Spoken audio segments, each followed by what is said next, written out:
اس طرح کی صورتحال میں مسلمان حکومتوں نے ماضی میں کیسے دنیا کو لیڈرشپ دی؟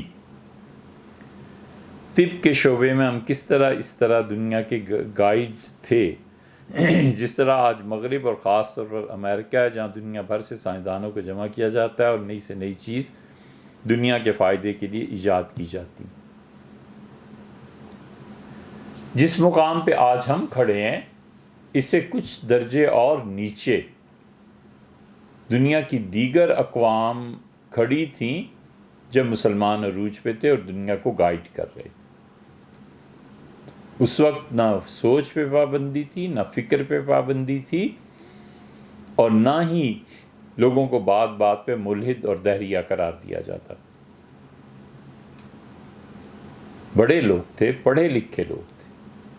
بات پھر وہیں آ جاتی ہے، آپ کو شاید ہنسی بھی آئے کہ ہمارے نزدیک ہر مسئلے کا حل بس پڑھنا ہی ہے، کہ تعلیم ہی ہے۔ اس وقت مسلمان ایسے ہی تھے، تعلیم کے علاوہ کیا کام تھا؟ پڑھتے تھے، پڑھاتے تھے، نئی نئی تحقیقات کرتے تھے، جڑی بوٹیوں پہ تحقیقات کرتے تھے، اور بیماریوں کے علاج دریافت کرتے تھے۔ سیدنا عمر رضی اللہ عنہ تو پکی بات تھی ان کے ہاں کہ انہیں پتہ چل جاتا تھا کہ مدینہ منورہ میں کوئی آدمی آ گیا اور کسی بیماری کا علاج کرتا ہے، بند کر دیتے تھے شہر اس کے لیے کہ بس جانا کہیں نہیں ہے، یہاں جو اہل مدینہ نے سکھا کر جاؤ گے۔ ایک بدری صحابی رضی اللہ عنہ کو کوڑ ہو گیا تھا، سیدنا عمر رضی اللہ عنہ کو پتہ چلا یہاں کچھ لوگ آئے ہیں اور وہ کوڑ کا علاج کر لیتے ہیں۔ سیدنا عمر رضی اللہ عنہ کا خبردار، جو تم نے مدینہ منورہ سے باہر جانے کی سوچی بھی، پہلے ان کا علاج کرو۔ تو انہوں نے کہا امیر المومنین یہاں تو وہ چیزیں ہی نہیں ہیں جس سے علاج ہوتا ہے۔ فرمایا کہ ان کے یمن میں، فرمایا تم ٹھہرو یہاں، میں یمن سے منگا کے دوں گا۔ تو ایلو ویرا یہ جو ہے نا، یہ انہیں چاہیے تھا، یمن سے منگوایا۔ ایسا آسان تھوڑا ہی تھا یمن جانا اور آنا، اور وہاں سے پورے بنڈل اس کے منگوائے۔ فرمایا علاج کرو اس کا۔ وہ رکے، انہوں نے صحابی رضی اللہ عنہ کا علاج کیا، اور علاج کیا تھا، وہ ان کے پاؤں پر ملتے رہے یہاں تک کہ انہیں قے شروع ہو گئی۔ وہ جو پاؤں پہ چیز ملی گئی تھی اسی کی قے ہوئی۔ جب قے شروع ہو گئی تو انہوں نے کہا بس امیر المومنین اب اجازت دیں، اس سے زیادہ یہ مرض نہیں بڑھے گا۔ حضرت رسالت مآب صلی اللہ علیہ وسلم کو نہیں دیکھتے مدینہ منورہ میں یہ جو بڑی چونٹیاں ہوتی ہیں، ایک تو چھوٹی چونٹی ہوتی ہے نا، بڑی چونٹیاں جو کاٹیں تو بہت تکلیف ہوتی ہے، درد ہوتا ہے، عام طور پہ قبرستانوں میں پائی جاتی ہیں۔ ام المومنین حفصہ رضی اللہ عنہا کے یہاں ایک عورت آ گئی جو ان کا دم وغیرہ جانتی تھی، تو رسول اللہ صلی اللہ علیہ وسلم نے فرمایا کہ حفصہ ان سے سیکھ لو اور یہ کرو، لوگوں کو نفع پہنچاؤ، تم میں سے جس آدمی سے جتنا نفع ہو سکتا ہے اسے پہنچانا چاہیے، ہاں دیکھنا شرک کے جملے نہ ہو۔ یہ طب کے متعلق سارے لوگ ہی ایسے تھے، سیدنا علی رضی اللہ عنہ کی بھی ایسے ہی عمل تھا۔ ہم نے اتوار کے بیانات میں آپ سے عرض کیا تھا کہ بیمارستان کیسے ایجاد ہوئے، کہ کیسے انہوں نے اپنے ہاسپٹلز بنائے، سب چیزیں بنائیں، اس لیے کہ اسباب اور وسائل اور علم کی طرف جھک جانا اور دنیا کو یہ باور کرا دینا کہ ہمارے بغیر دنیا کی ترقی نہیں ہے، ہمارے ہی دم سے دنیا آباد ہے، یہ اس وقت مسلمانوں ہی کا منصب تھا۔ اسی لیے ابو علی سینا کے علم کی جب شہرت پھیلی ہے تو لندن سے ایک آدمی علم حاصل کرنے کے لیے ان کے پاس ایک لڑکا آیا تھا، اسے انہوں نے پڑھایا۔ ابو علی سینا کا کفر اور اسلام وہ الگ بات ہے، لیکن کہتے تو اپنے آپ کو مسلمان ہی تھے نا، کرامتی تھے۔ امت نے اس سے فائدہ اٹھایا، ان کے علم سے فائدہ اٹھایا۔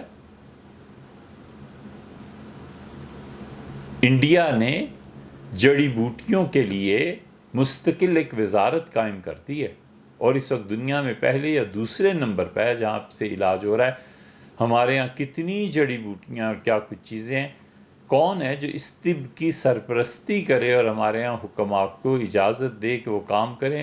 یہاں خیر اجازت کی کیا ضرورت ہے، یہاں کرے نہ کرے کوئی پرواہ ہی نہیں۔ یہاں جو چیزیں گورنمنٹ نے منع کر رکھی ہیں ان کا بھی تو کاروبار ہوتا ہے نا، ان کو کیا پرواہ ہے کہ کوئی کرتا ہے یا نہیں کرتا۔ اس لیے اسباب اور وسائل نہیں ہیں، جن کے پاس اسباب اور وسائل ہیں ان کے پاس علم نہیں۔ امریکہ میں جہالت اور فتویٰ جمع ہو گیا ہے، جس کو دیکھو جتنا بڑا وہ مفتی ہے، ظاہر ہے اس سے کیا مقام ملنا چاہیے، اور ہمارے یہاں جہالت اور سرمایہ جمع ہو گیا۔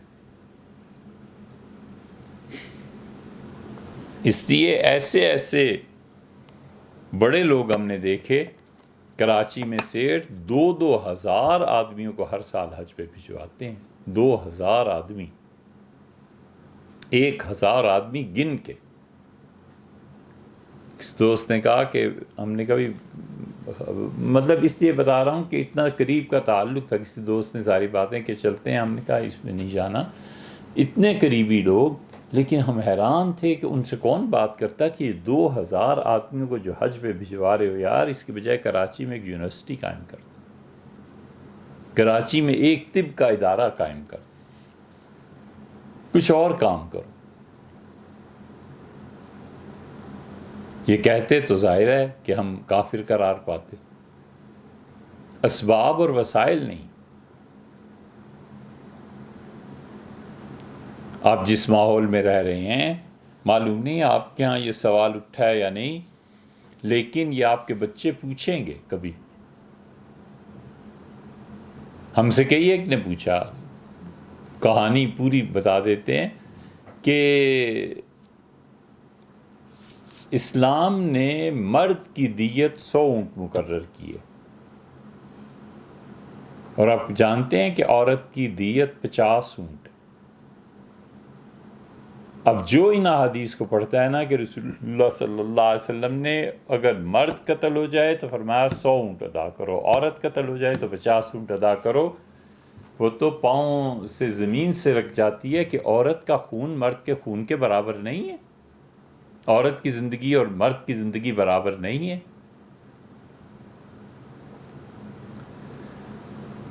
ہمارے ایک استاد تھے، یعنی باقاعدہ تو ان سے نہیں پڑھا تھا، لیکن کچھ دنوں کے لیے شہر میں تشریف لائے تھے، تو غنیمت جانا اس موقع کو اور ان کی خدمت میں حاضر ہو گئے، بخاری شریف کا کچھ حصہ ان سے پڑھا۔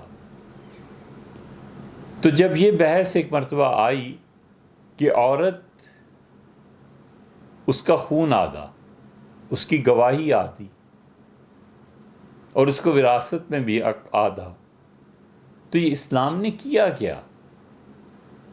اب تک مستشرقین اس پہ اعتراض کرتے ہیں، اور یہ جو امریکن لاٹ ہے، یہ بچے جب بڑے ہوں گے تو جس بچے کو پتہ چلے گا وہ ضرور پوچھے گا کہ یہ کیا وجہ ہے کہ اسلام نے اور رسول اللہ صلی اللہ علیہ وسلم نے عورت کا خون آدھا اور مرد کے 100 اونٹ اور اس کے 50 قرار دی۔ 8 مارچ کو جو کچھ پاکستان میں ہونا تھا ہوا، ایک جگہ دعوت تھی، حاضری ہوئی، تو بعض ایسی خواتین جن کا تعلق پی ٹی آئی سے تھا وہ اس دعوت میں آئی ہوئی تھیں، ہمیں کیا لینا دینا، تو جن صاحب نے دعوت دی تھی ان کے ساتھ بیٹھ کے، لیکن آواز مسلسل آ رہی تھی لاؤڈ سپیکر پر، تو ایک خاتون تقریر کر رہی تھیں اور صراحتاً کفر بک رہی تھی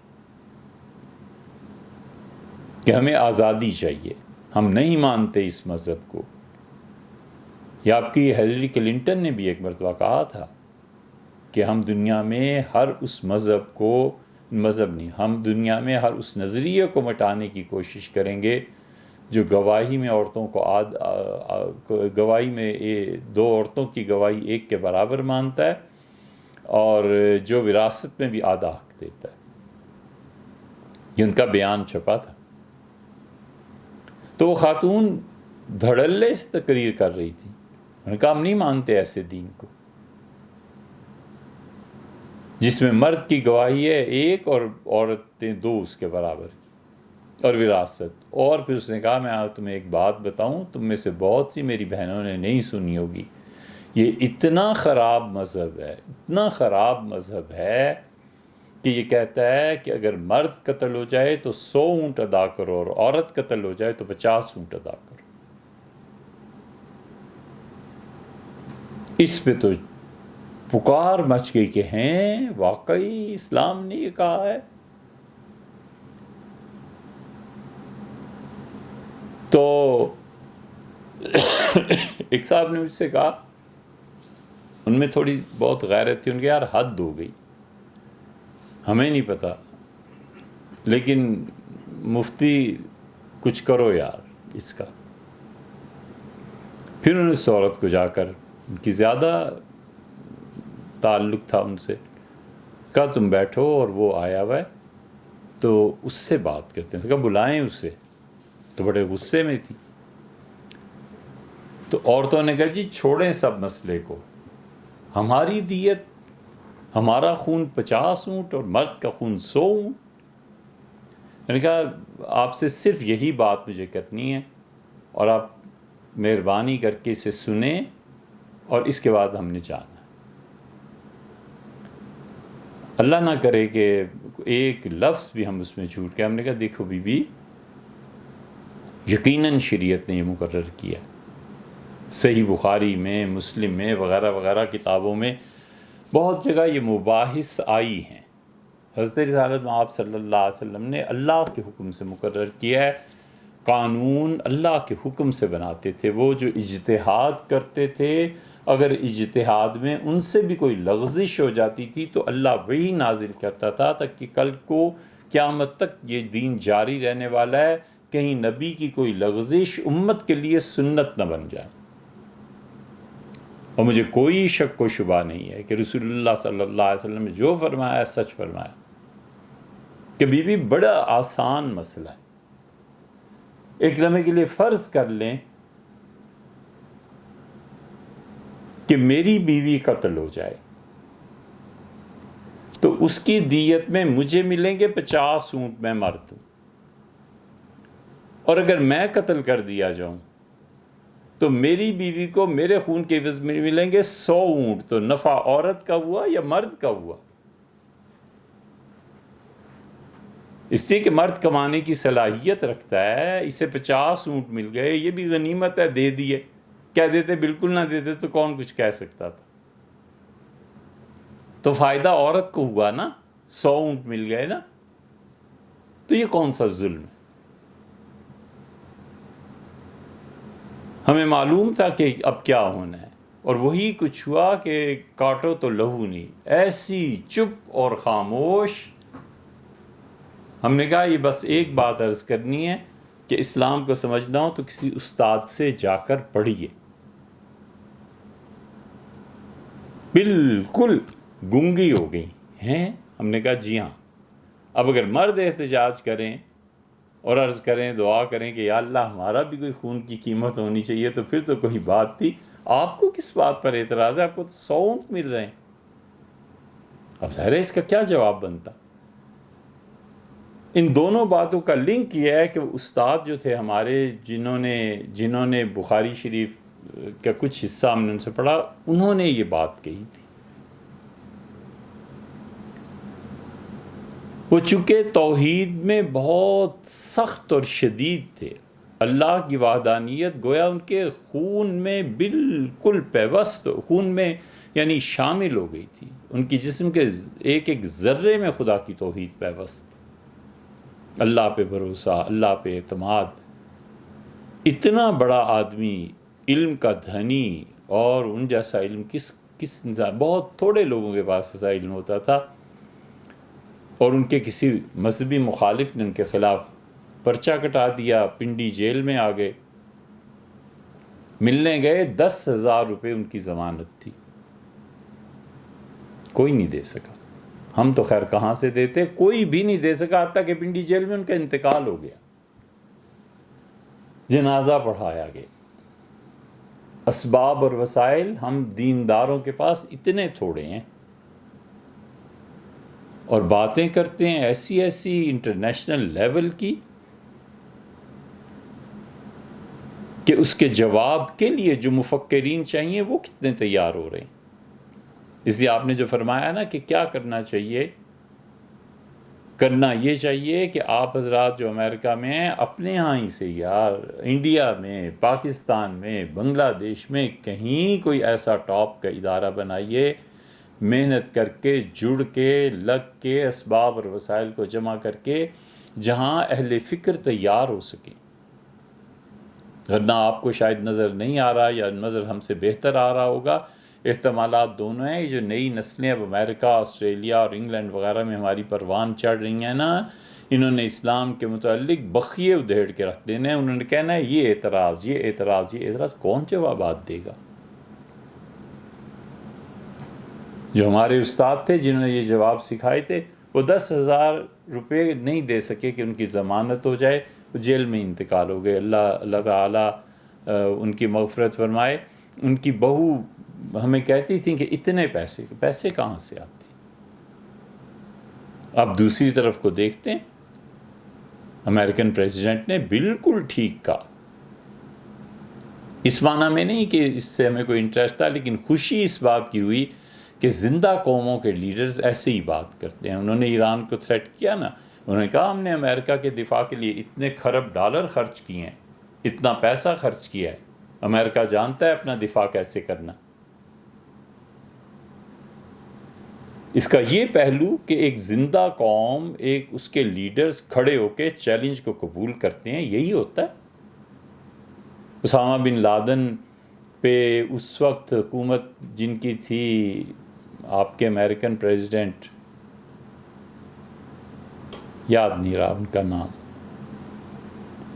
مبارک بش تھے، نہیں، مبارک، امریکن پریزیڈنٹ بش تھے، جو بھی تھے اب یاد ہیں. بارک اوباما تھے نا.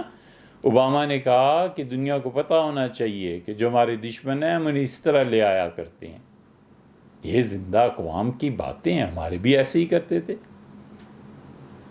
ہمارے ہاں بھی خلیفۃ المسلمین کو جب پتہ چلا کہ سندھ میں عورتوں کے ساتھ ایسے ہوا ہے، اس نے کچھ نہیں کیا، اس نے کہا بلاؤ فواج کو اور فلاں کو. سب آئے تو اس نے سندھ کا نقشہ دنیا کا جو بھی ان کے سامنے لگا ہوا تھا اٹھے اور اس میں خنجر گاڑ دیا. انہوں نے کہا اس جگہ کو فتح کرنا ہے، اس جگہ کو نہیں چھوڑنا. ہماری عورتیں اس طرح ان کے پاس چلی جائیں، ختم ہو گئی بات. ایسے ہی ہوتا ہے.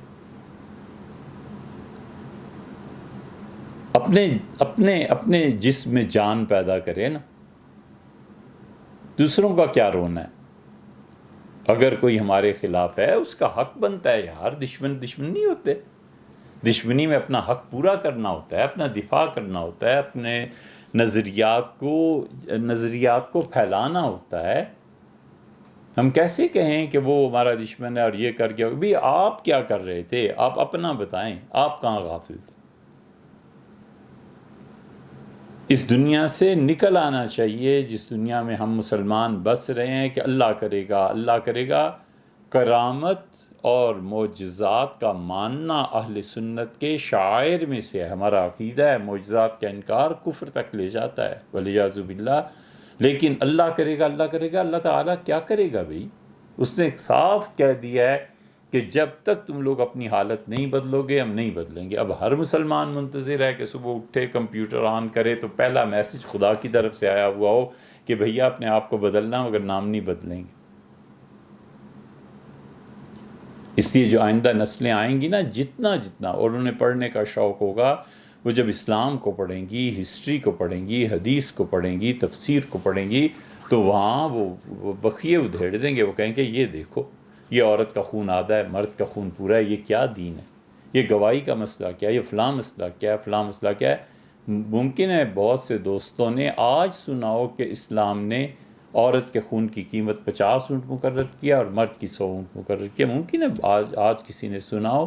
تو اسی لیے ہم نے اس کو، اور وہ جو ہمیں سکھانے والا تھا، یہ افسوس موت تک رہے گا. 10,000 نہیں تھے کہ ضمانت کرا دیتے اور باہر آ جائے. ہم اپنے اسباب اور وسائل کہاں خرچ کر رہے ہیں؟ شادیوں پہ خرچ کر رہے ہیں، مقدموں پہ، یا بہرحال آپ اس کی تفصیل جانتے ہیں، ہم اس میں نہیں. تو بھیا کرنے کے کام یہ ہیں. آپ دنیا میں ایک کوئی جگہ ادارہ بنا دیں، یہ جو آپ کے یہاں نئے نئے لوگ مسلمان ہو رہے ہیں نا، وہاں جا کر اسلام کی عملاً تعلیم حاصل کر سکیں۔ اتنا کافی نہیں ہے کہ آپ تبلیغ کے حوالے انہیں کر دیں، اور تبلیغی جماعت میں ان کا مزاج بہت سو کا پڑھنے لکھنے کا ہوتا ہے، یہ چیزیں ہوتی ہیں۔ عورتوں کا ادارہ، مردوں کا ادارہ، یہ سارے مسلمان آپس میں مل کے سوچیں، کسی ملک میں قائم کر دیں، بنگلہ دیش میں، انڈیا میں، جو آپ کے یہاں مسلمان ہوا ہے، آپ میں سے کوئی بھائی اسے ٹکٹ دیتا ہے کہ یار جاؤ اور 6 مہینے کا کورس کر کے آؤ، سال ایک اسلام کی تعلیم لے کے آؤ کہ ہمارا مذہب ہے کیا، تاکہ وہ جا کے واپس لوگوں کو بتائے کہ خدا کا دین یہ ہے۔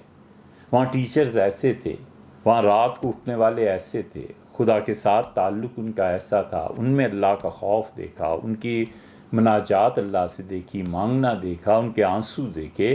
اس طرح کے سادے لوگ تھے، ایسا کھانا کھاتے تھے، ایسے بیٹھتے تھے۔ یہ ایک پورا کورس ہے جو ان نان مسلمز کو کرانا چاہیے جو اسلام کے قریب آتے ہیں اور قبول کرنا چاہتے ہیں۔ پتہ ہو کہ 5 وقت مسجد میں جانا ہے، ان کی اپنی زبان میں لیکچرز کے ذریعے انہیں اسلام کی دین کی تعلیم دی جائے کہ یہ چیزیں، اور یہ ہمارے متعلق غلط فہمیاں ہیں، بچوں اس کو اس طرح دور کرنا ہے، یہ غلط فہمی ہے، یہ غلط فہمی ہے۔ ہم کسی شعبے میں تو سنجیدگی سے کام کریں، اس لیے بھیا یہ اب رمضان آ رہا ہے، یہ باتیں تو خیر پھر کبھی ہو جائیں گی، اس سے فائدہ اٹھائیے، زکوٰۃ پیسے جمع کر کے کہیں کوئی ادارہ دنیا بھر میں، یہ نہیں ذہن میں آنا چاہیے کہ ہم پاکستان کے متعلق کہہ رہے ہیں، ہم اگر کہہ بھی رہے ہیں تو کون سا کوئی جرم کر رہے ہیں، کہیں بھی جہاں آپ کا اطمینان ہو، اعتماد ہو، انڈیا میں، پاکستان، بنگلہ دیش وغیرہ وغیرہ، امریکہ میں بنا دیں یار، اس میں کیا ہے، ادارے بنائیں، 2-4 ادارے بنائیں جہاں پہ اسلام کی تعلیم تبلیغ، اس کے لیے یونیورسٹیز بنائیں۔ ہم تعلیم کو کھو چکے ہیں، ہم علم کے میدان میں ہارے ہوئے ہیں۔ سب سے پہلے اخلاق، ہم نے کئی بار کہا ہے کہ ندوہ جتنا بھی ہے یا ندوے کی جو فکر ہے جو ہم لوگوں کو دعوت دیتے ہیں، سب سے پہلے اپنے اخلاق ٹھیک کرو۔ کافر بھی ہے تو اسے متاثر ہونا چاہیے ہماری اخلاقیات سے، اور اس کے بعد علم، اور علم کے بعد طاقت، بس یہ 3 اصول۔ ہم اپنی اخلاقیات کو ٹھیک کریں گے، اس کے بعد علم کو حاصل کریں گے، اور علم کے ذریعے جو طاقت آتی ہے نا، اس طاقت کے کیا کہنے۔ آپ جانتے ہوں گے امریکن پریزیڈنٹ اور کوئی اور پریزیڈنٹ بیٹھے تھے، ان کا کہ وہ بم جتنے دنیا میں ہوتے ہیں پھوڑتے ہیں، ان کی جو مادر ہے TNT، انہوں نے کہا افغانستان میں یہ کر دو۔ اس بم کا بجٹ جو تھا وہ اتنا بڑا تھا کہ حیران ہوئے کہ یار اتنا پیسہ ایک بم میں لگ گیا۔ ظاہر ہے کہ زندہ قومیں ایسے ہی کرتی ہیں۔